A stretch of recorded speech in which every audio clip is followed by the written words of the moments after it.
Hi, everyone, and welcome back to another fantastic presentation. I'm very, very honored and excited to have with us again Dr. Michael Hall, who is a luminary, I would say, in the world of coaching and NLP. He is the author of several books on coaching and NLP, and he's been practicing and using and teaching NLP and coaching for, I think, close to 5 decades now, Michael. I don't even remember. It's just I'm getting close to it. getting closer. So we are super honored and excited to have one of the legends of NLP and coaching with us today. He has been, through so many stages of NLP and coaching, through so many developments. He actually created many of the programs that are being taught, many of the techniques or methodologies that are being taught in the world of coaching and NLP. They are being taught in the classes, in the courses. They've been created by Dr. Michael Hall. So I'm very, very excited and, like I said, honored to have him as a presenter for our event. And today, Dr. Michael Hall will talk about coaching as modeling clients' experience. So Michael, again, thank you so much for saying yes to our invitation, and I'm looking so much forward to this presentation. Well, it's always a privilege and joy to do that. Privilege is all ours, I have to say that. So I know you have some slides, right? You want to, yeah, you can fire up those slides, and I'm ready with my pen and paper to take all the notes I can. Okay. So I think it's now up. Yes. Okay. So the theme of coaching as modeling is very much a NLP theme, because NLP started from modeling some experts. And so the idea that when you coach, you have to model the client's experience if you're really going to understand the client in his or her experience and be able to bring some relief, some renewal, some refreshment to that experience. And so that's the theme of what we're going to be looking at and the focus of it. Trying to get my next screen going. Yeah. So when you coach, you deal mostly with the client's subjective experience. So if we separate the objective experience and the subjective, then objectively is where we always start with coaching. Mm-hmm. What are you seeing, hearing, feeling? What's going on? What are you experiencing? How much are you experiencing that? Is it something you want to experience and want to have more? Is it something you don't want to experience and you want to change it somehow? So the objective experience is where we always start, finding out what's going on. This is content in coaching, is the content. People tell us the story. And the danger of that is we get caught up in the story. And sometimes we become so sympathetic, so compassionate, so caring of the story that we experience as much of the distress as the client and can't pull them out of the experience that they're having. So the subjective part is what the client is thinking and feeling about that experience. And that establishes the interpretations that they're making about it. And that's where coaching is really going to work at identifying the interpretations, because it's not the event that would be a problem or the experience, it's the interpretation of the event. So starting there. Yeah, go ahead. Yes. Another way to look at this is inside out. All things human, everything that's really, really important to us is inside out. Communication is inside out. Persuasion is inside out. Thinking is inside out. Health and wellness is inside out. Leadership is inside out. Coaching is inside out. And yet we live in a world that is outside in. And most clients, when they come, they're suffering from the outside in. Something is happening and they want to fix it or change it. And when they think that it's outside in and they need to fix the outside world, that's where they can feel like a victim of what's happening to them. So the reorientation of coaching is getting people thinking inside out to change the inner game then they can take charge of their lives and change the outer game.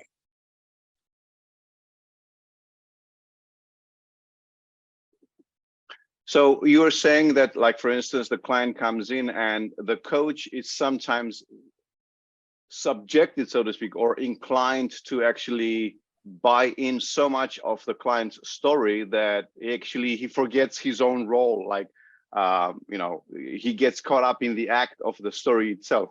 Is that correct? Exactly. Exactly. Mm-hmm. It's easy to do. It's easy to get Yeah. caught up in the story. And because our brains are narrative brains and we have an episodic memory, we are easily moved towards stories. Mm-hmm. And the client's a story, if it is a struggling one, a stressful one, a story where it doesn't look like there's a lot of solutions to it, and a person's just going to have to accept it, deal with it.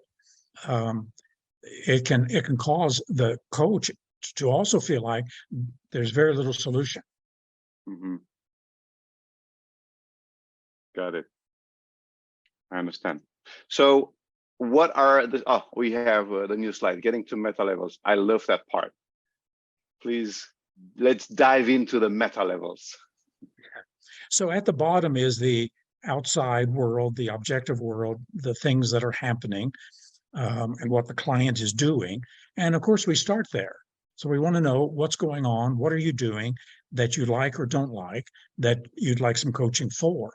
Mm-hmm. Then the inside world is going inside the mind to the person's awareness about their experience, and then whatever other thoughts and feelings that they bring to that. And so coaching is a going inside, taking a client inside their inner world.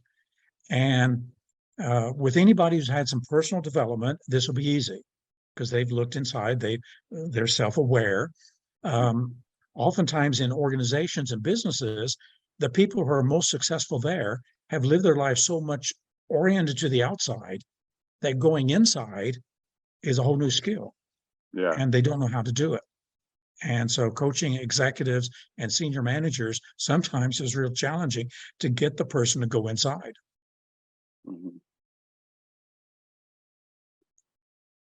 So this diagram just sorts out the difference between outside, inside, objective, and subjective.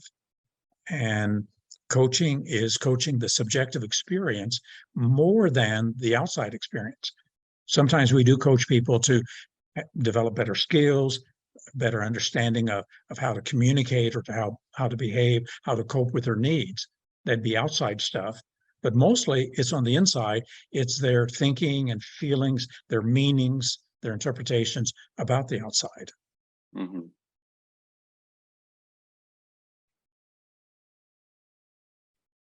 So this slide here is what is modeling, and it's finding and replicating experience, especially expertise.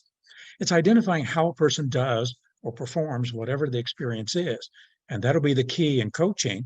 How do you do what you're doing? How do you create some discouragement? How do you lose hope?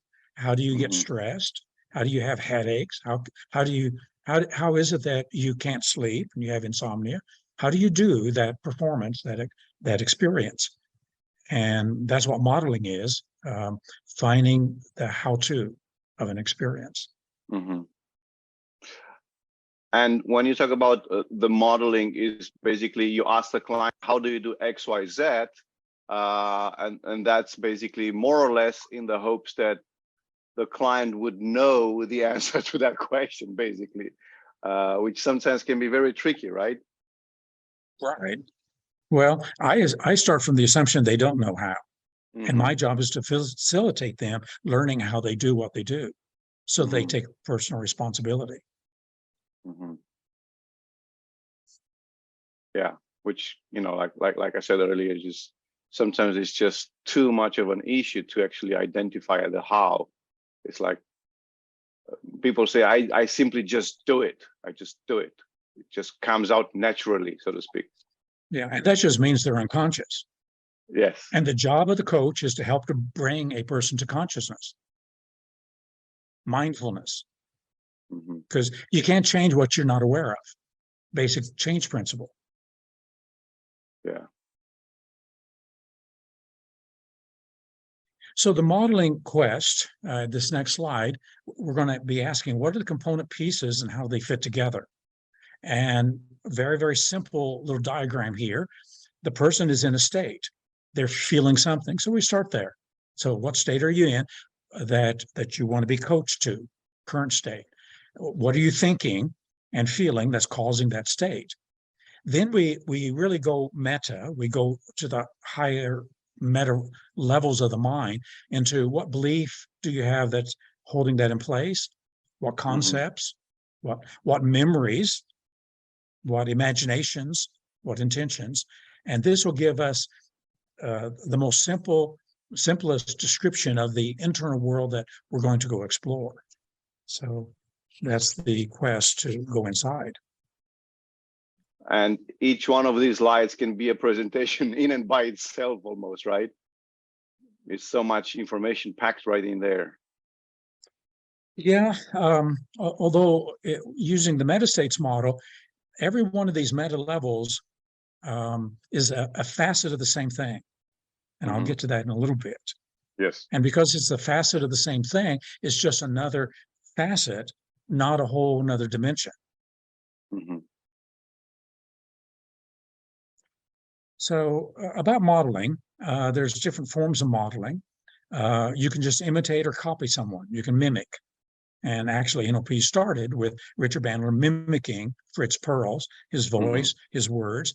And the surprise was with a mimicking, he could get some of the same results that Fritz Perls was getting in Gestalt therapy. So let me ask you this. So does this mean that, because this actually brings about a very important topic right here about, the mimicking part. Some people say, the voice is not important when you're doing coaching or therapy or, whatever, stuff like that. So right now you're saying that, Bandler, for instance, modeled Fritz Perls, and then because of that, was it because of the voice, or was it because of the words, or because of the way he was saying it? Where exactly is modeling, and how important is modeling in this whole process? Well, so this right now we're at level 1 of just copying and mimicking. Yeah. And that's the most simplest form of modeling. Every child does it. Every child copies, models, mimics, parents, teachers, older children. So it's just natural. It's part of our mirror neurons of mimicking and copying. What Richard Bandler did was to pick up the words and the tonality of Fritz Perls, and using the words of Gestalt therapy, he found that he could get pretty much the same results without knowing the theory, without understanding processes, without developing the skill. Well, that's just level 1. And that's a very simple level, and it's really not what we do in coaching. The next level will be to model the behavior. So what does an expert do, or what does a client do, and identify the behaviors that's creating the experiences. So that'd be another form of modeling. And the deepest form of modeling, the highest form of modeling, is modeling the expert and how the expert or the client is thinking, believing, perceiving. Because when you can step in and see the world from their terms, on their terms, and from their perspective, you really have a sense of this is how it works. And oftentimes by modeling that, feeding it back, the client now becomes aware of how they're doing what they're doing. Yeah.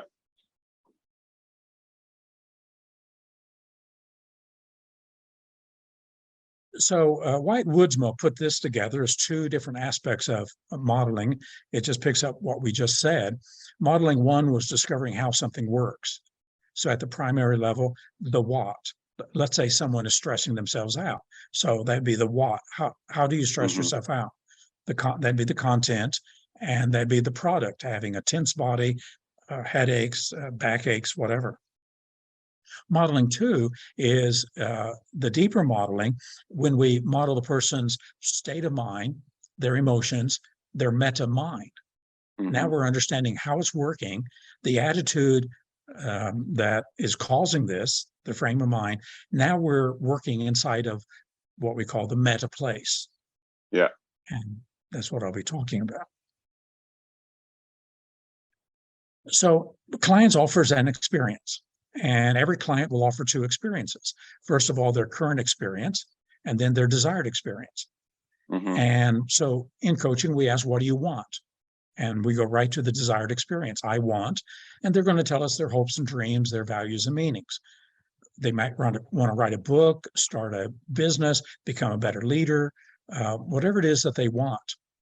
They're moving away from something, though, and oftentimes in coaching, we don't spend enough time. What's going on right now? Mm-hmm. What are you struggling with? What are you stuck in and can't move forward? What stresses are going on or confusions? What have you had enough of? And having had enough of that, you've come to coaching to find a pathway to the desired future. So two experiences that we may want to model. First of all, modeling. How do you create your current experience? And then modeling, do you know how to create this desired experience? Mm-hmm. And from your experience, do people know how to create their desired experience, or they have no idea, no clue about that? So sometimes a person is fully aware of what to do, Mm-hmm. but they have blocks. They have internal interferences going on that prevents them from taking advantage of their knowledge. And then sometimes they don't know, and they have to develop a strategy for how to do what they're going to do. Yeah. A lot of managers come to coaching and they want to delegate. And I always ask, what do you know about delegation? If that's the desired experience, what do you know? Well, I let someone else know, this is your job now, it's your responsibility. Well, do you show them how to do it? Well, they should know how to do it. It's just a simple thing. That's So why I you're making delegate, that assumption. because they should know, right? Yeah, so you're making that assumption. Yeah. So delegation involves a lot more than that. And it sounds like you got a whole lot of missing pieces about delegation. And oftentimes when they find out the strategy of that delegation, oftentimes they go, that's going to take a lot of time and effort. Well, welcome to management 101. So what did you think? Delegation was a way to unload your responsibilities on someone else without teaching them, training them, mentoring them? Mm-hmm. And so whatever beliefs they have, that they just want to dump an activity on someone else rather than coach them, mentor them through the learning process so that someone else can be skilled and competent to handle that. So a lot of times they just don't know, and they have missing pieces in their strategy, which is why when they try to do it, it doesn't work. Yeah.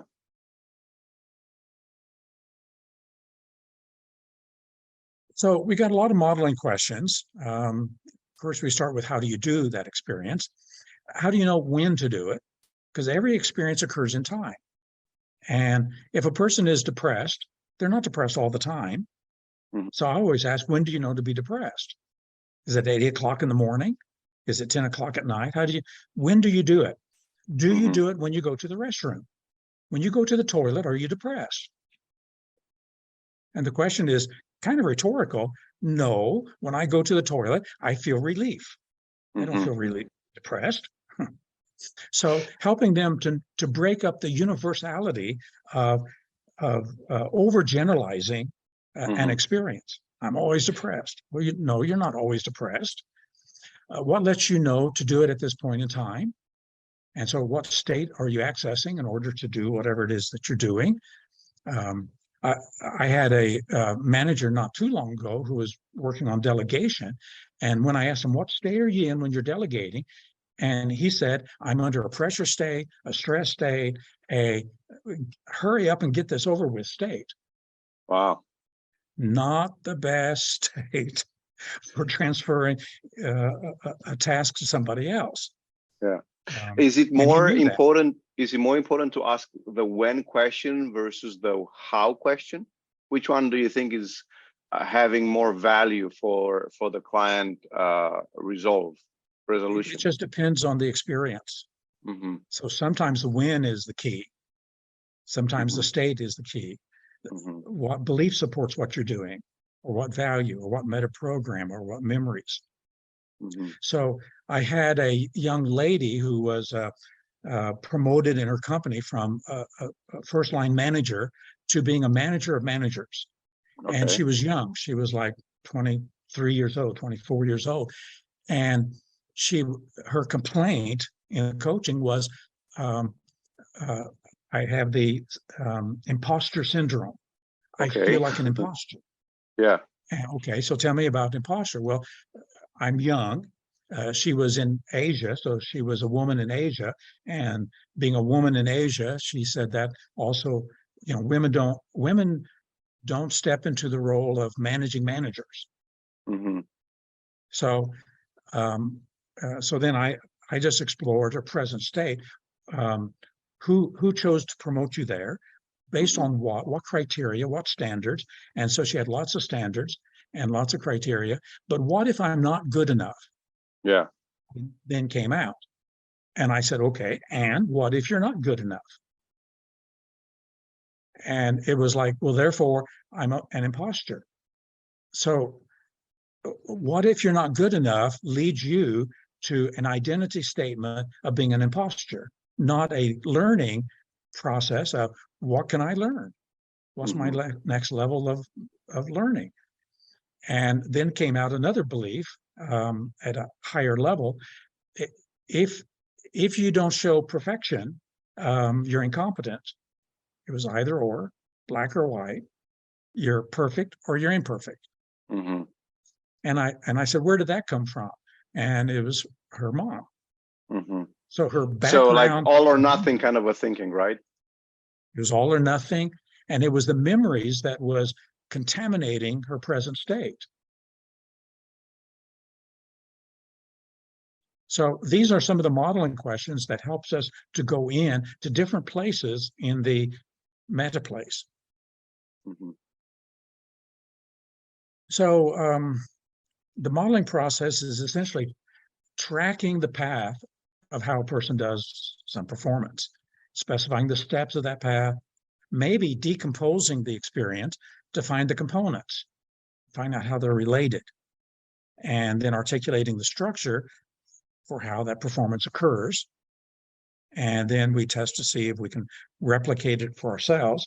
So it's one of the things as a coach I always do. Someone tells me that they have imposter syndrome. Okay, let Mm-hmm. me see if I can think that way. If I do anything imperfect, I'm an imposter. Okay, I have to do things perfectly. If I'm young, that just makes it even worse Yeah. because a young person can't be an expert in anything. So I try it on. Yep, if I thought that way, if I frame Mm-hmm. things that way, I'd have the same experience you. Now I know how it works. Usually when I feed it back and articulate it to the client has the aha, that's how it's working. And what was unconscious now becomes conscious. So have you ever had this experience with clients? Sometimes they know exactly what they need to do, but if it's not coming from outside of them, like an external authority to tell them to do it, then they won't do it. But Yeah. if you say exactly what they're thinking, but it's because you, the coach, are saying it, then that makes a lot of sense. And then I'm going to go ahead and do it because you said it. Have you had that kind of experience with clients? Sure. In NLP, we call that other reference Okay. in contrast to self-reference. Mm-hmm. So it's a circle of authority, the locus of control. Are you in the circle? Are you outside the circle? Mm-hmm. If you're outside the circle, you're always looking for the authority outside. Mm-hmm. And we're all born that way. That's how children are all born, looking outside to someone to tell us what to do and how to Yeah. do it and why to do it. And part of maturity is bringing that authority inside and Mm-hmm. doing self-referencing with external check. Mm-hmm. So this is a danger point for coaches. because Yeah. a coach may feel, oh, my words are just so important for you, and Yes. I'm the authority, and this is just not the way coaching should be. Mhm. So anytime a client is asking my opinion, I'm immediately going to say, and what's your opinion? Because I'm not going to play the game. You tell me how to live my life, and you tell me Yeah. what'll make success or failure, and you tell me what values I should live by, because that's not coaching, that's imposing. Yeah. I totally understand. Yeah. Thank you so much for the explanation. So in effective coaching, this is one of the things I emphasize when we do our coach training, whether at the ACMC level or the PCMC level, is to go after the experience. And in terms of going after the experience, asking the coach, embrace that experience. If it is a mismatching experience, and the client is always mismatching the coach, and whatever the coach says, the client disagrees with it, instead of fighting it, arguing with it, just embrace it. Name it. Name it helps to classify what's going on, and then explore it for the purpose of understanding how it works, identifying the key components of it, and then seeing if you can set it out in steps and the strategy for how this experience works.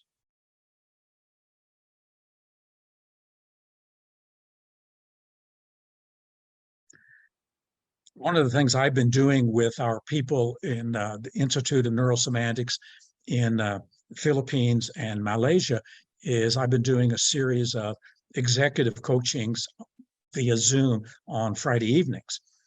So not too long ago, I had a young executive who was moving from one company to another, and he had come into the company, been there 6 months, and he had this problem with his staff.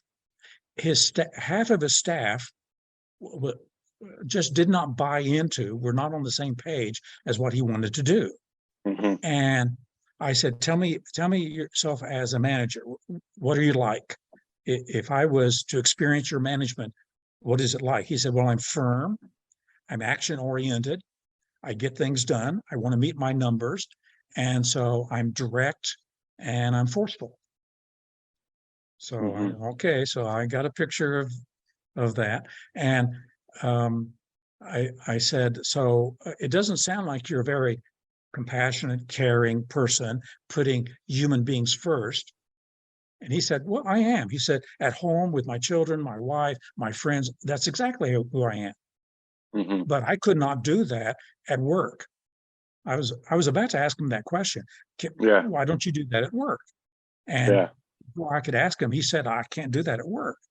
So now I've got a belief going on that sorts him out into two ways. So I said, so what stops you from being compassionate and caring at work? So these people who are now reacting to you and won't get on the board with you know that you care and that you're a human being. He said, well, they'll take advantage of me. So here's another frame. If I'm compassionate and human, they'll take advantage of me. And I said, so where did that come from? And once again, it came from a memory of someone who at work he had been kind and compassionate with, who turned on him and betrayed him. And now that's his frame. If I am compassionate and human as a manager, people will take advantage of me. Yeah. And so he had the two contrasts. He said, you just cannot, he said, at home, I'm loving and compassionate, but he said, you can't love people at work, because if you love people at work, they'll take advantage of you. And you can't discipline them or confront them. So I said, so you never confront your children. So out of love, you don't confront your children. He said, no, I do. I said, so you can confront your children out of love. would it be possible to confront someone at work out of love? And of course, now we're getting to the meaning that has been driving his experience and the component that has been stopping him from Yeah. integrating those two aspects.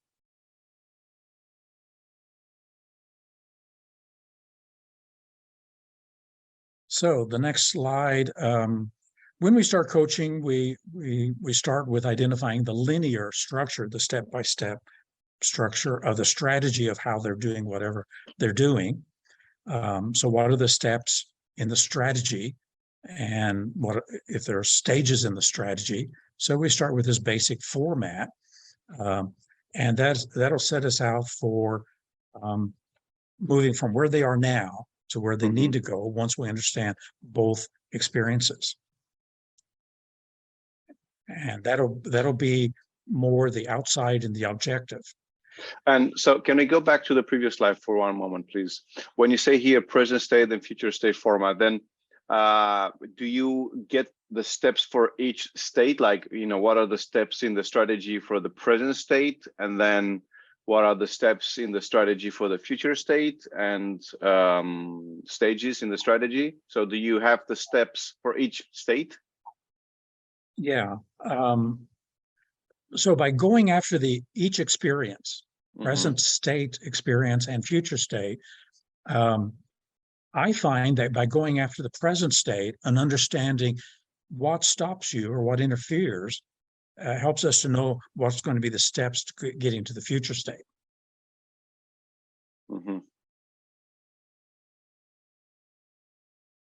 And are there like several steps in each stage, like, or is like one or two steps, or is it more like, I don't know, 5, 6, 7, 10 steps that the client does for each stage?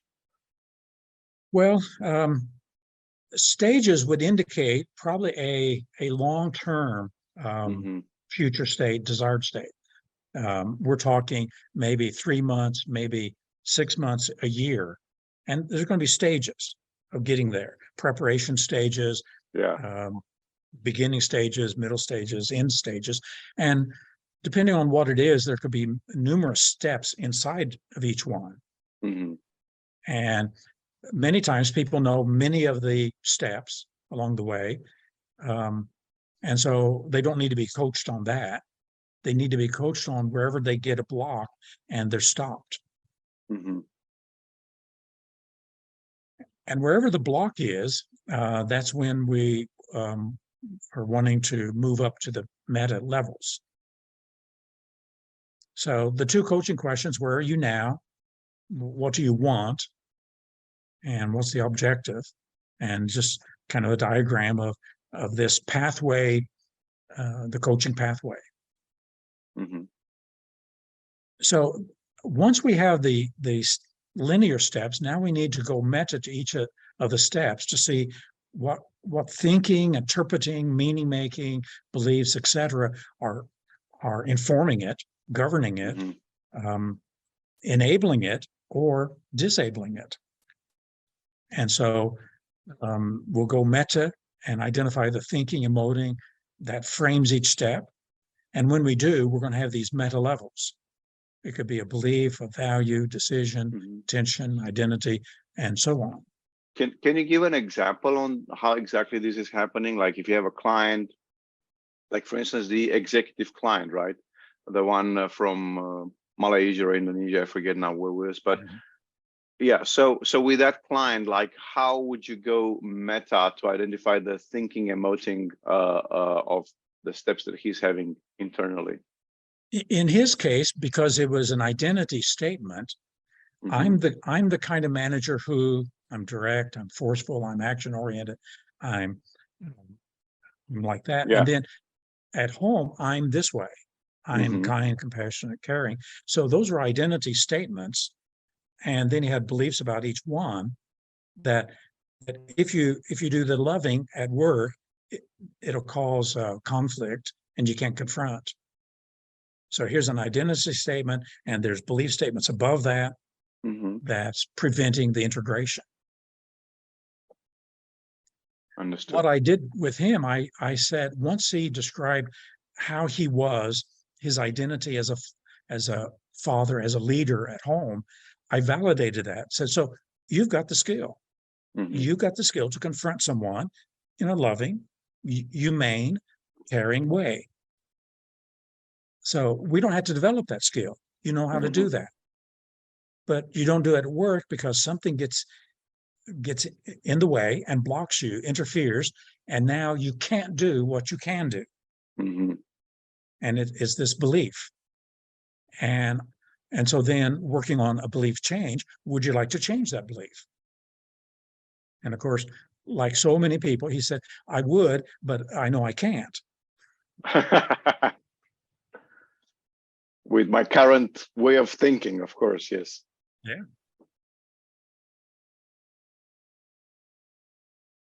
So the hidden meta levels, and I put the word hidden here because it is hidden and invisible, mostly to the client. It's easier for us as coaches to see the frames of another person. The hardest frames for me to see is my own, because I'm inside it. Yeah, the blind spot. It's my way of thinking. But I can see my clients, and then, therefore I can help them to become aware of their frames. And when they become aware of their frames, oftentimes that's the aha moment. Oh, that's what is causing this difficulty or challenge. And so the hidden frames, there's going to be layers of them. So wherever there's a belief, there's going to be a belief about that belief. And there's going to be a belief about that belief. It's going to be a belief system. And oftentimes you can change a belief and it just pops right back. The behavior just comes right back because you didn't change the system in which that belief is operating. And so that's why we go up the levels to see the higher level meanings that's holding it in place. How many levels are there usually for a client when working with a client? Like how many layers are there? For someone who has a lot of self-development experience and they've turned inward to look at themselves, they're usually aware of 2 or 3 levels of their thoughts and feelings about thoughts and feelings. But we humans, and this is what Alfred Korzybski said in Science and Sanity, is it's an infinite progress. Whatever you think and feel, you can step back and think and feel about that. And you can step back and think and feel about that. So it's a never-ending process. Yeah. And some people will have 6, 7, 8 levels when they create a value hierarchy.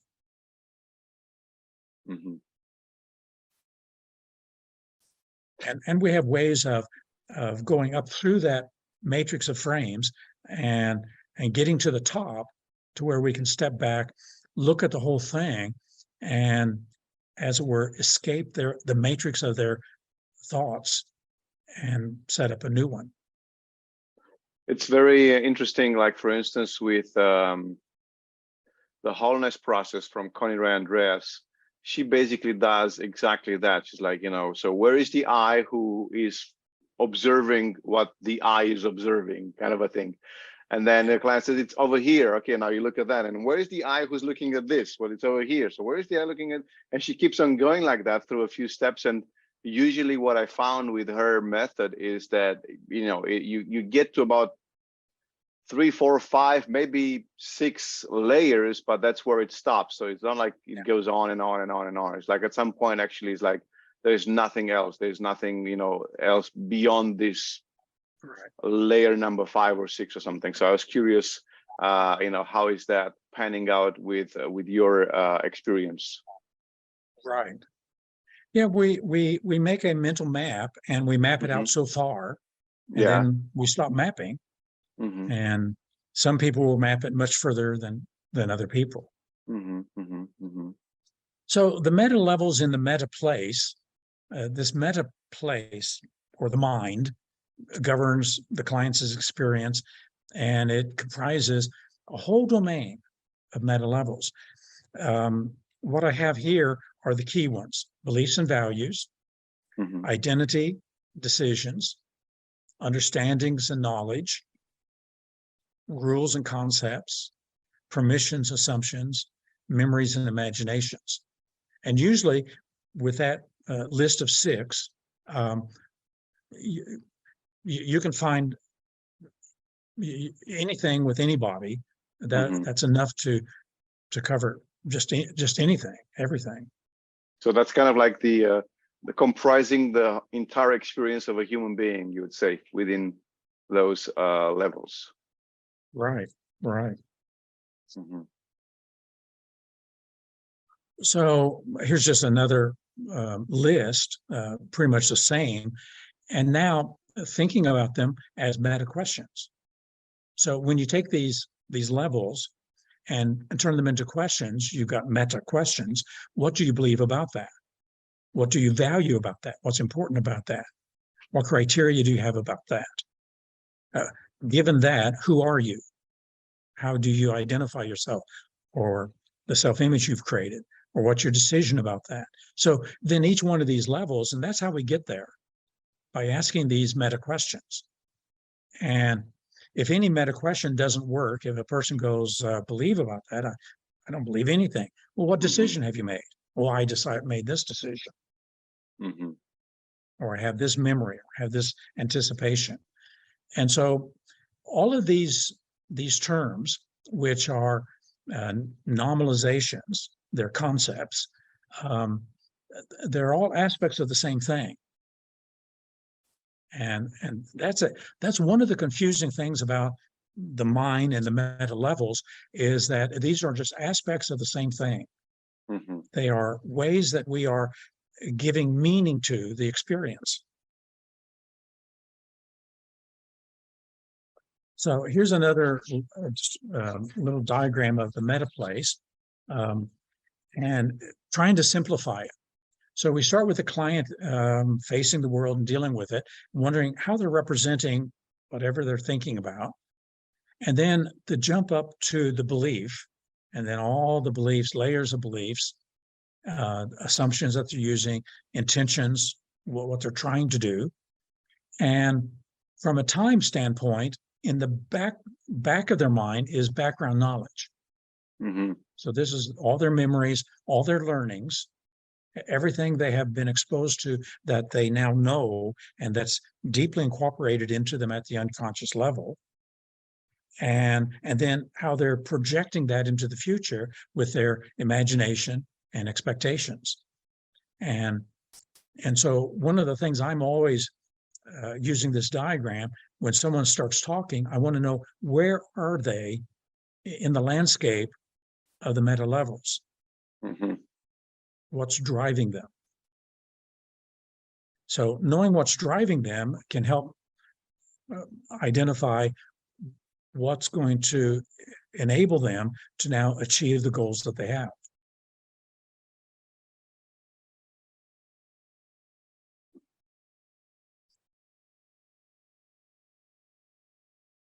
So here's another diagram of that.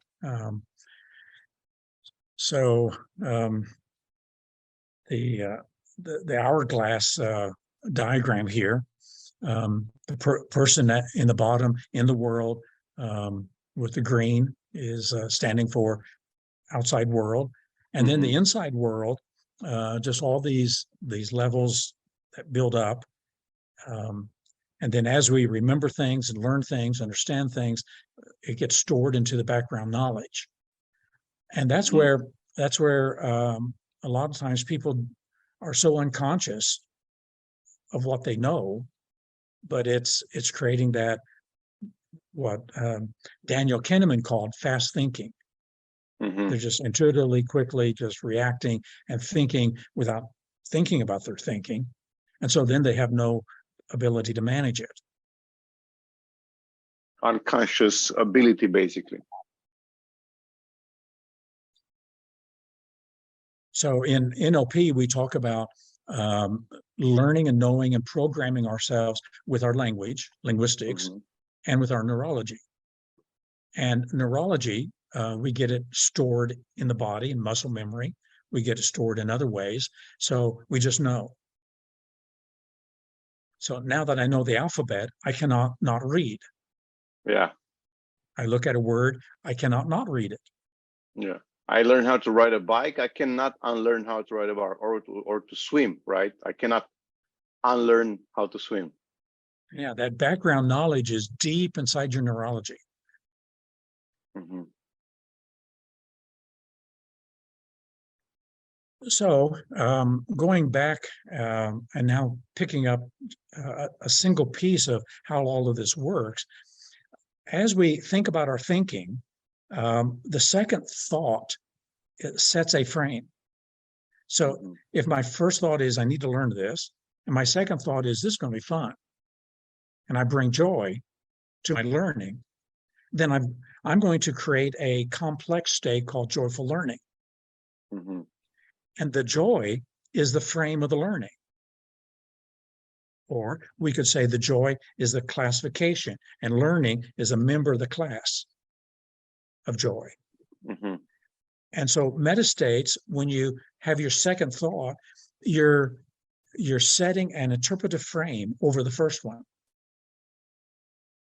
So Okay. if the primary state is anger, and I've got a problem with anger, and I don't handle my anger well, if I bring respect to my anger, respect of persons to my anger, and now I got respectful anger, that's going to be quite different from out of control anger, hateful anger, destructive anger, if it's Mm-hmm. respective anger.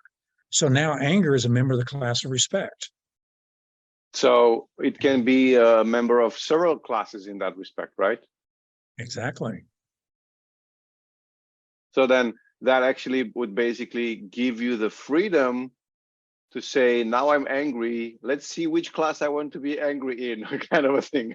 It's like, do I want to be angry respectful, disrespectful, angry lovingly or unlovingly? Exactly. So if we ask the question, what is the quality of your anger? Mm-hmm. The word quality is really describing the meta level. Mm-hmm. So what is the quality of your learning? Well, I get bored, I get sleepy when I learn. Oh, so learning is in the classification of boredom. Mm-hmm. So it's bored learning. So the quality of any state is the metastate. And because clients don't know that, as soon as you start asking them, what is the quality of your stress? What is the quality of your fear? What is the quality of your sadness? When you start doing that, you're opening up those meta levels to find out how it's been framed and the interpretive schema that's governing it. Mm-hmm. And this will be true for all of the meta levels, all the way up as we put them into different categories. So this one here says the spiraling of your clients is self-reflective consciousness, because consciousness just spirals up and again and again and again. I feel bad for a mistake, then I feel guilty for feeling bad, then I feel First, angry and feeling guilty for feeling bad, then I feel ashamed of feeling guilty for feeling angry for feeling bad, and it just spirals. wow, it's so amazing, you know, like how, you know, to how spiraling your mind is, not to call it twisted.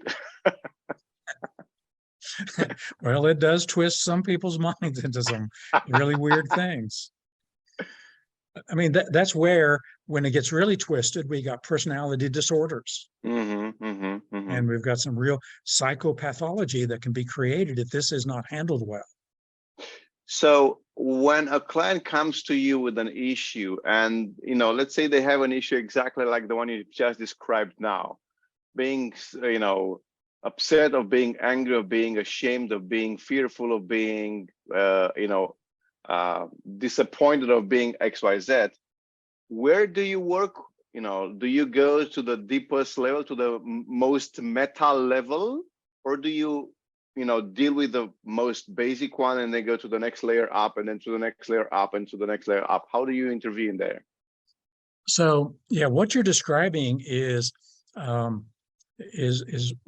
of the key coaching things we do in meta coaching, and that is we track the first one and hold it. Mm-hmm. Because what the client is not doing, they're just spinning. And they Mm-hmm. spin up and they spin down, then spin up, and then it just goes in circles and it becomes a vicious circle. So Mm-hmm. let's say a person made a mistake and they feel bad. Now they feel guilty of feeling bad. Yeah. So okay, so you feel guilty of feeling bad, and the guilt is because you did what? What did you do wrong? Mm-hmm. Well, I wasn't perfect. Okay, and so you feel guilty for not being perfect. And this guilt, what do you think about the guilt? Well, I feel angry at the guilt. Okay, so you're angry at the guilt, and you're angry about what? Mm-hmm. That you're not perfect, or so we just hold it, and then we move up to the next one. Feel disappointed about feeling angry at the guilt, Mm-hmm. and what happens is by holding it, the client becomes aware of what they're doing, Yeah. and by the third level, usually most clients go, "Oh my God, that's what I've been doing to myself." Mm-hmm. Because by slowing it down and holding it piece by piece and articulating each one instead of letting them just spin, then they become aware of what they've been doing and how they've been doing it. Mm-hmm. And we're doing vertical modeling right now. And usually by the third level, they go, "This is just ridiculous. This is silly." And then all you have to do is to say, "You want to stop it?" If you felt bad and you didn't go to guilt, what would be a much better place to go to? Well, Mm-hmm. acceptance of feeling bad. Yeah, I'm disappointed in myself. I made a mistake. So let's go to acceptance. You know how to do acceptance? Let's go to acceptance. So now we build a new set of layers, and we repeat it 5 times, a dozen times with the person, articulate, helping them to go there to acceptance and then understanding and then whatever else we want to bring to it. Mm-hmm. Um, a lot of times people just break out in humor. I can't believe how silly I've been. And they now have laughter at themselves, which helps them to laugh at their humanity Yeah. and creates a humility among them. What was I expecting? To be God? Pretty much. Yeah.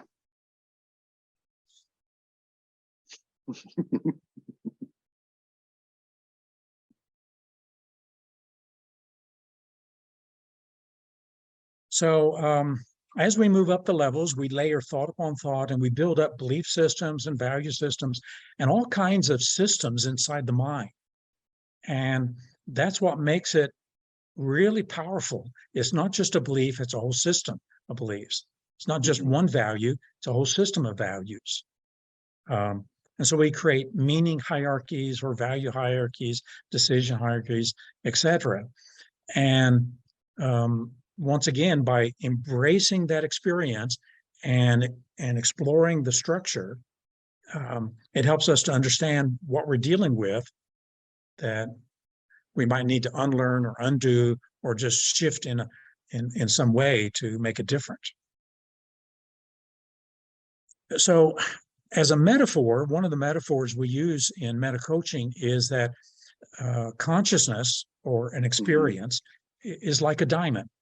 Mm-hmm. So the diamond is the experience and all of these words. And so we got 26 words surrounding this picture of a diamond. These meta words or terms, they're just facets of the same thing. Mm-hmm. So in one sense, they're all beliefs. A value is what you believe is important. A decision is what you believe you should do. An intention is what you believe is the direction and the purpose. An identity is what you believe about yourself. A memory is what you believe is important from the past. So in one sense, it's all beliefs, just different facets of the same thing.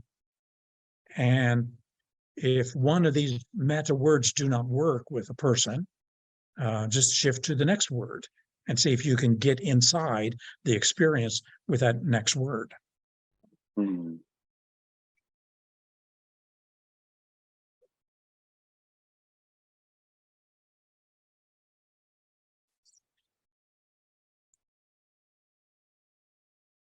Well, the next slide, these hidden patterns as the person's frame of mind. And so we've been talking about how thinking is dynamically stratified, just goes up level after level. And while it's stratified, it's also fluid and constantly changing because it's not a thing, it's a process. And so while we use some of these metaphors and these descriptions as levels, it's really dynamic and fluid. And we set up a belief system and it's self-organizing. And it's sending its feedback to ourselves and then feed forward. And that feed forward loop is what is organizing us in a healthy way or an unhealthy way. And sometimes with clients, finding unhealthy systems that are these hidden systems or hidden patterns is what we need to find so that they can get free from that self-organizing.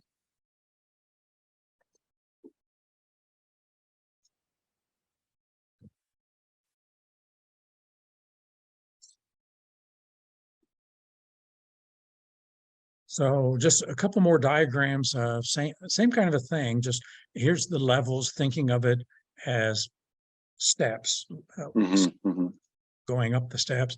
Here it is in a more dynamic way of thinking of it as the circling going up. And the key to all of this is the person is never the problem. The frame is the problem.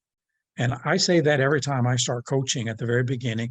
And then whenever we come across something and a person really feels bad because they've got a way of thinking, a memory, an imagination that they're projecting ugly thoughts, pessimistic thoughts into the future, or they're feeling bad about themselves.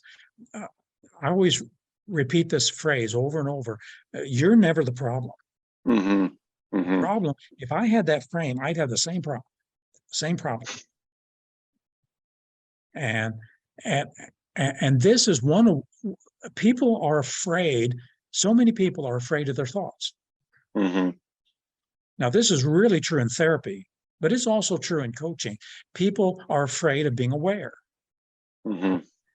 because their awareness they haven't come to terms with, and so they try to deny their awareness.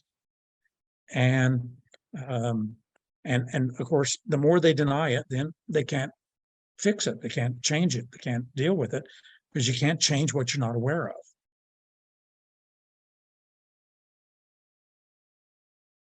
So yeah, that's and sometimes diagrams. even if you tell them that that's the issue, they will, like you said yourself, if it's not coming from inside in, but it comes from inside out, but it comes from outside in.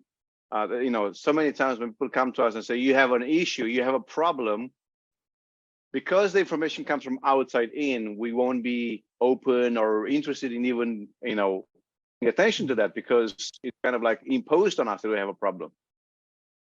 Yeah. Yep. So that's the set of diagrams I've got on these slides that describes modeling the client's experience. Yeah.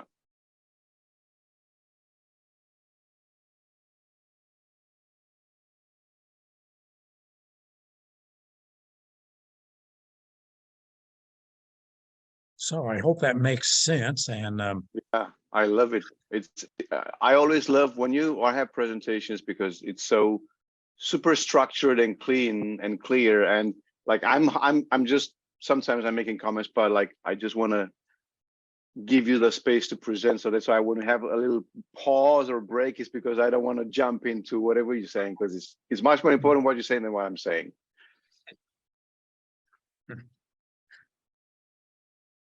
So with coaching, basically, with keeping in mind with the meta models and the different layers, what we are able to do is to actually find the frame behind the frame behind the frame behind the frame behind the frame behind the frame behind the interpretation of the client about the situation, which makes them have the problem, basically. Yeah. So yeah, go ahead. Yeah, so the whole modeling of the client's experience is modeling the frames that's causing whatever the stuckness is or the interference is, to find that frame and reframe it. Yeah. And so I know I asked you this question, but I'm going to ask it again. So let's say you have a client who comes. The client is the little guy at the bottom of the image, and then he says, "I have a problem." But then you have layer 1, layer 2, layer 3, layer 4, layer 5. So do you go and unpack each different layer until you get to the very top of it, or do you work with this one and kind of like dismantle this one just to discover the next one and start repeating the process? Or do you just go through all of them and then start working from the top down, or from bottom up? How do you proceed with that? Well, almost always from the bottom up. And my thought, my experience has been that by going up at any given level, it may pop. So it may pop at the representational level. So if I could peek into the feed of your mind and see what you're seeing and hearing, what would I see and hear? What's going on in the theater of your mind? And oftentimes it's at that place that the change can occur. Yeah. And the person becomes aware that the pictures and the images that they're playing, that's the problem. Yeah. So I had a guy who wanted to do public speaking not too long ago. And I said, and he was afraid of public speaking. So he was in a state of fear and apprehension. And I said, worst case scenario, well, I'll make a fool of myself and people won't like me and I'll never be a speaker. And I said, so if I could peek into the theater of your mind and you see an audience, what do you see? And he said, I just see this crowd of people, these big eyes, these unsmiling faces, these angry looks. And I said, whoa, because I took it off. I said, I don't want to speak to those stop people. with that. Stop that right there. And I said, just make their eyes smaller, give them a smile, help them, let them put up some thumbs, right on, go for it. Yeah. And as soon as he made the picture different, he felt different. So I didn't have to go up very high, just to the images that he made in his mind. Yeah. The wonders of the human mind. It is so complex, and yet there's a profoundness to the simplicity of its structure, because we all do the same thing. We make pictures and sounds, sometimes smells and tastes and feelings, and then we draw conclusions. And those conclusions are our beliefs, our frames, and that's where we get in trouble. Because we've just made some wrong conclusions. And it's so interesting, and like I'm always in awe of how amazing or how amazingly messed up the human mind can be. Well, and when you consider how that some people are raised in some really dysfunctional homes and schools, and they hear stupid stuff all the time, and then that becomes their frame of reference. No wonder we have so many problems in our society, and people who do not have an internal peaceful place to create and to invent and to enjoy themselves and others. Yeah, absolutely. Michael, thank you so much. Again, like I said, as always, a wonderful experience to learn from you. How can people get in touch with you? How can they learn more from your programs, courses, products? What do you offer? How can people reach out to you? So the next slide, if we can go to the next slide. Yes. If we just fire up the screen sharing again. My bad.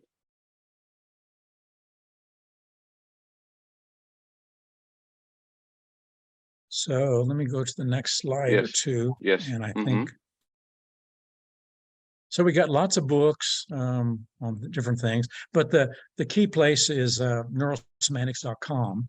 Mm-hmm. And then we have institutes in about 20 different countries that people can go to in whatever country they're in. Yeah. But neurosemantics.com is the primary one. I write a blog every Monday. It's called Neurons, and Mm-hmm. it's a free newsletter that goes out, and people can sign up for it. Perfect.